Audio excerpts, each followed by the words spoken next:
अजून काही पेपर फुटतील, मनात हुंदके दाटून येतील. अजून विद्यार्थी आत्महत्या करतील. त्यांची दफ्तरं हंबरडा फोडतील. त्यांच्या आईवडिलांच्या मांडीवर डोकं ठेवून माझं रडून झाल्यावर थोड्या वेळाने मी निघून जाईल. विद्रोही कवी तथा दंगलकार नितीन चंदन शिवे आपल्याबरोबर आहेत.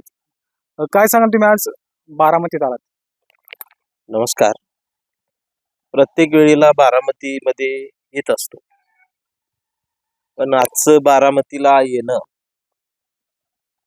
आज काही कार्यक्रमाच्या निमित्तानं मी बारामतीमध्ये आलोय. प्रत्येक वेळेला एक आनंदाचं उत्साहाचं असणारं बारामतीतलं वातावरण आज थोडंसं उदास जाणवतंय. दादांचा वावर, त्यांच्या आठवणींचा वावर, पालखीचं वारीचं वातावरण आहे, दादांचे बॅनर लागलेले आणि बारामतीचं एक नेतृत्व, मातृत्व नाहीये. एक उदासी वातावरणात अजून पण जाणवते. अनेक मित्र भेटतायत आणि प्रत्येक मित्राच्या तोंडातून, चर्चेतून दादा आहेत. बारामतीला आज आल्यानंतर दादांची आठवण येते. ठाकरेंच्या सभेत भाषण खूप गाजलं, कसं पाहताय याकडे? ठाकरेंच्या सभेत भाषण गाजलं. ते भाषण करणारा नितीन चंदन शिवे नव्हता. तो महाराष्ट्रातला एक सर्वसामान्य माणूस होता आणि तिथं सर्वसामान्य माणसाचीच वेदना मी मांडली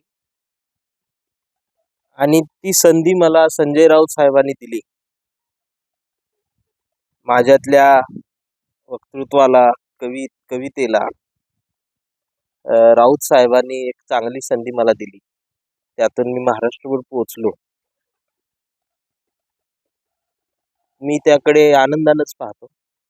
माझा वैयक्तिक काय फायदा झालाय मला माहित नाही, पण महाराष्ट्राच्या मनाची वेदना, प्रत्येक प्रामाणिकपणानं मतदान केलेल्या मतदाराचा हुंदका त्या ठिकाणी व्यक्त करता आला आणि लोकांना ते भावलं.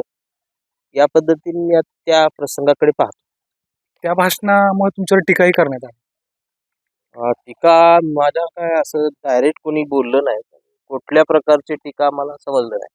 ठाकरे कुटुंब जे आहे ते भाऊक झाल्याचं आपल्याला पाहायला मिळालं. भाषण गाजलं तुमचं. ते भाऊक झाले कारण कोरोना काळामध्ये उद्धव साहेबांनी जे काम केले महाराष्ट्रामध्ये, ते काय, आणि पंतप्रधान मोदी साहेबांनी त्यांचं भारतातला नंबर 1 मुख्यमंत्री म्हणून त्यांनी कौतुक केलेलं होतं. प्रशासनाकडून त्यांचं कौतुक झालेलं होतं आणि त्यांचं काम खरोखर चांगलं होतं. आणि मग त्या निमित्तानं मी त्यांच्यावरती बोललो की उद्धव साहेबांच्या बद्दल महाराष्ट्राच्या मनात काय आहे, आमच्या मनात काय आहे, हे मी ते बोललो. आता टीका कुठल्या प्रकारे झाली, काय झाली, तर टीका तर होणार होतीच. तुमचं भाषण प्रचंड गाजलं. मग नितीन चंदन शिवे शिवसेनेत प्रवेश करणार का? नाही. नितीन चंदन शिवे राजकारणात नसतील, पण नितीन चंदन शिवेची कविता राजकारणात असेल. जेवढे जेवढे विरोधात आहेत, सत्तेच्या बाहेर आहेत, त्या सर्वांच्या स्टेजवरती नितीन चंदन शिवे कविता म्हणताना, भाषण करताना सर्वसामान्यांचा आवाज, चेहरा बनवून उभा राहण्याचा प्रयत्न करेल. कुठल्याही पदावर नसेल. भविष्यात आली संधी तर त्यावेळेला विचार करू. 20 जुलैला संसदेवर मोर्चा आहे, कसं पाहताय याकडे? मगाशी मला बातम्यात काहीतरी जाणवलं की सोनम वांगचूक सरांना अटक पण झाली. फार भयानक परिस्थिती. एक शैक्षणिक भारताकडे बघितलं, या देशातल्या शिक्षण व्यवस्थेकडे बघितलं, तर मला वाटते सगळ्यांनी त्या गोष्टीकडे उघड्या डोळ्यानं बघायची गरज आहे. जातीचा, धर्माचा चष्मा लावून जर तुम्ही त्या घटनेकडे बघायला लागलात तर त्याचं गांभीर्य तुमच्या लक्षात येणार नाही. कारण विषय शिक्षणाचा कितीतरी पिढ्यांचा आहे.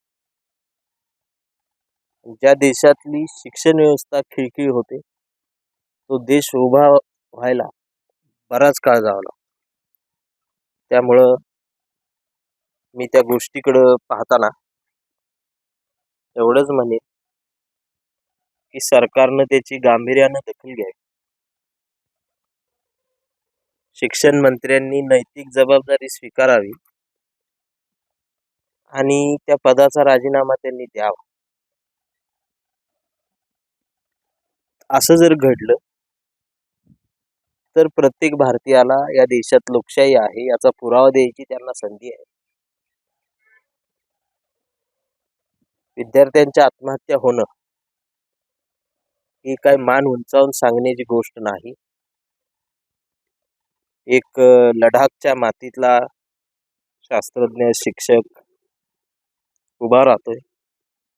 त्याची जात, त्याचा धर्म हे न पाहता एक भारतीय भारतीयांसाठी उभा राहिला. या नजरेतून पहा.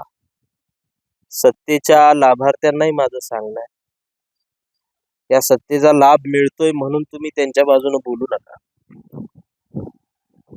जे काही सत्तेवरती नेतृत्वाच्या प्रेमावरती अंध झालेले आहेत, आंधळे झालेले आहेत, त्यांनाही माझी विनंती आहे की उद्या तुमच्याही मुलांचं भविष्य धोक्यात येणार आहे. सरकार बदललं पाहिजे या भूमिकेचा मी. तुमच्या शैलीत एखादी कविता या आंदोलनावर? माझी एक कविता आहे, मी ऐकवतो तुम्हाला आजच्या परिस्थितीवर. नवीन कविता आहे.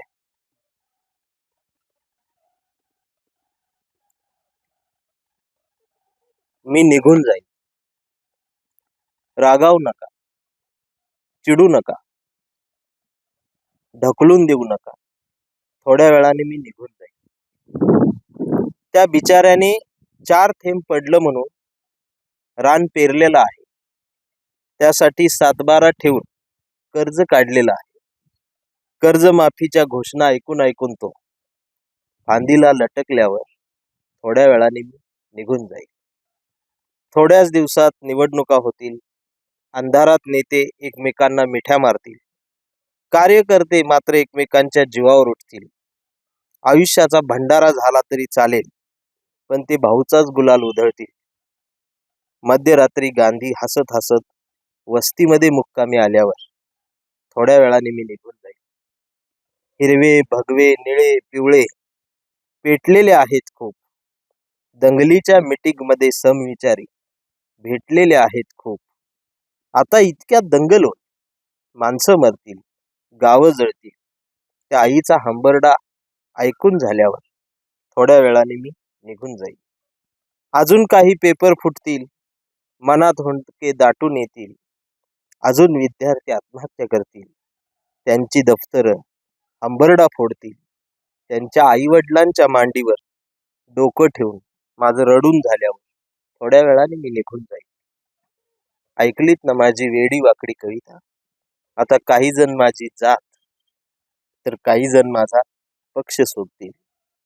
साहित्याच्या कुठल्या तरी एका वर्गात माझ्या कवितेची समीक्षा होईल आणि न कळतपणे माझ्या कवितेचा खून होईल. कवितेचं प्रेत खांद्यावर घेऊन थोड्या वेळाने निघून जाईल.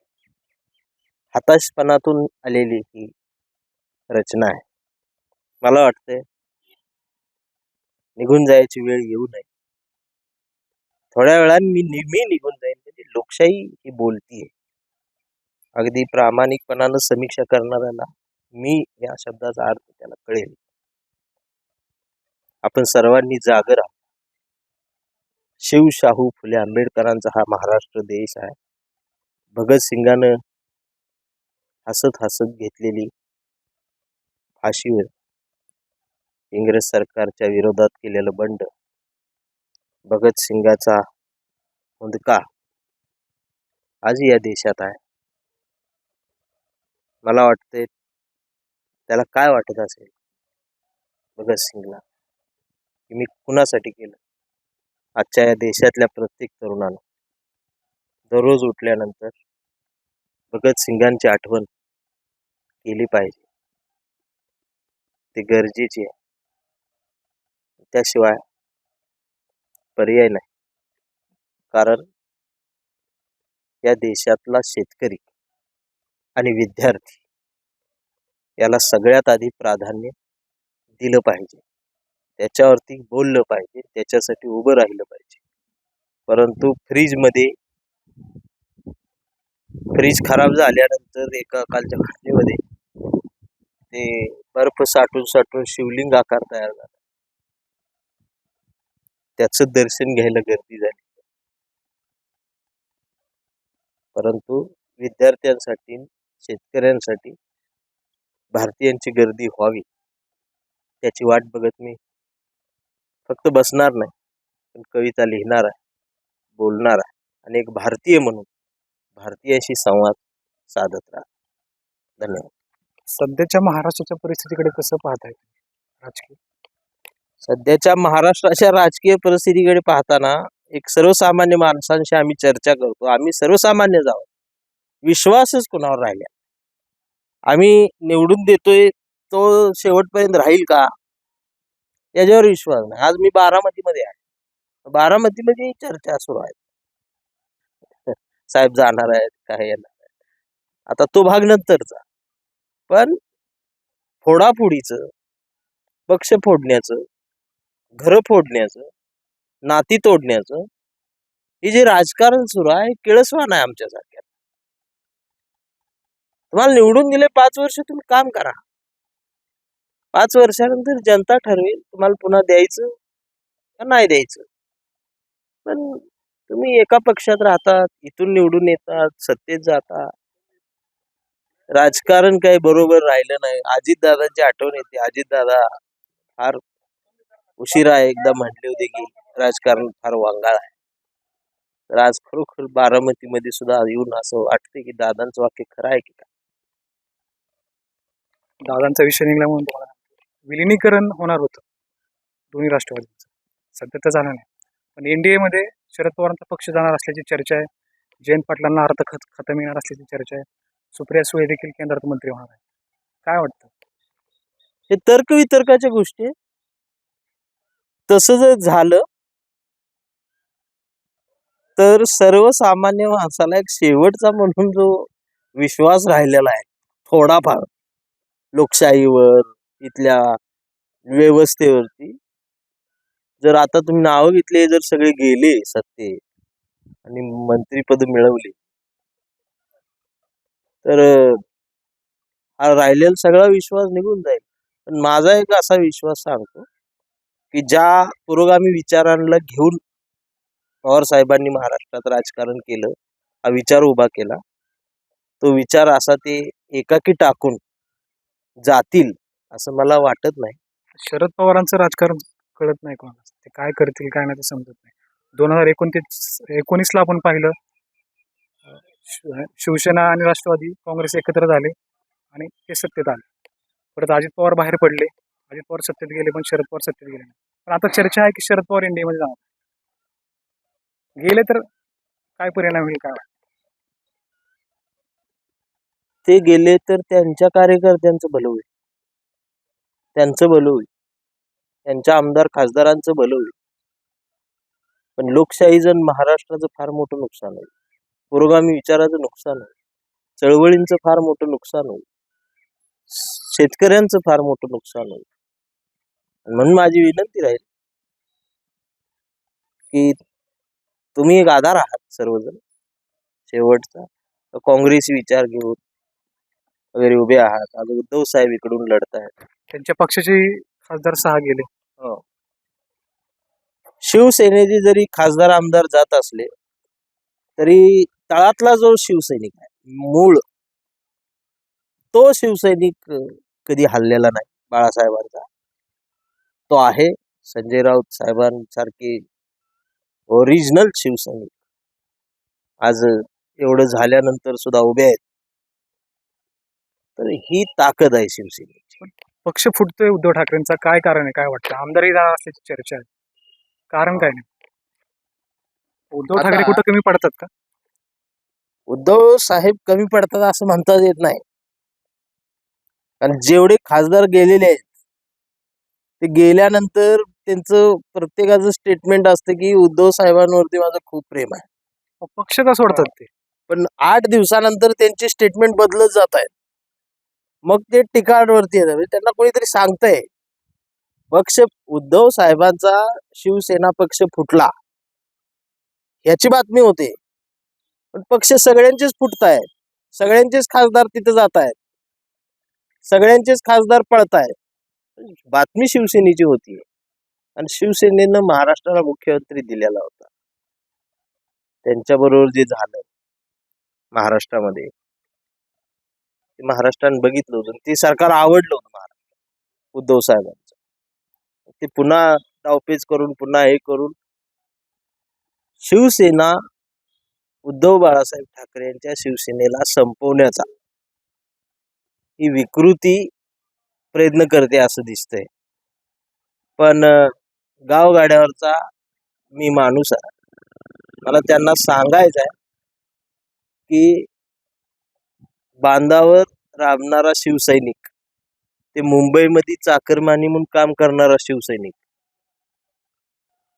ही शिवसैनिक इतके घट्ट आहेत बाळासाहेबांच्या विचारांचे, माय मराठीवर प्रेम करणारे, अस्मितेसाठी उभे राहिले. आणि या शिवसैनिकांमध्ये वाढ होती. आज वंचित घटक, बहुजन समाज सुद्धा शिवसेनेच्या पाठीशी खंबीरपणे उभा आहे. वेळ येईल, ज्यावेळेला वेळ येईल त्यावेळेला ही शिवसेना एक वेगळं नवं प्रबोधनकार ठाकरेंच्या विचारांचं, समतेचं आणि सर्वसमावेशक असं असणारं सरकार निश्चितपणानं या महाराष्ट्रामध्ये अपेक्षित आहे आणि ते होईल. शेवटचा प्रश्न आहे पुन्हा तो, तुम्हाला संधी मिळाली शिवसेनेत काम करायची, तुम्ही प्रवेश करणार का? चांगल्या लोकांसोबत काम करायची संधी मिळाली तर मी निश्चितपणानं ते काम करीन. पण माझी जी विचारधारा आहे शिव शाहू फुले आंबेडकर पुरोगामी विचार, माझ्या या विचारधारेचा सन्मान होत राहणार असेल, याच्यात 1% इकडं तिकडं मी होणार नाही. या विचारधारेचा सन्मान करून जर माझा स्वीकार होत असेल तर मी पदावर न राहता माझी कविता सर्व अशा विचारांसाठी कायम उभी राहील. राजकारणात मी नसेल पण कविता राजकारणात असेल. खूप खूप धन्यवाद. आपल्याबरोबर हे विद्रोही तथा दंगलकार नितीन चंदन शिवे होते. दीपक पडकर, मटा ऑनलाईन, बारामती.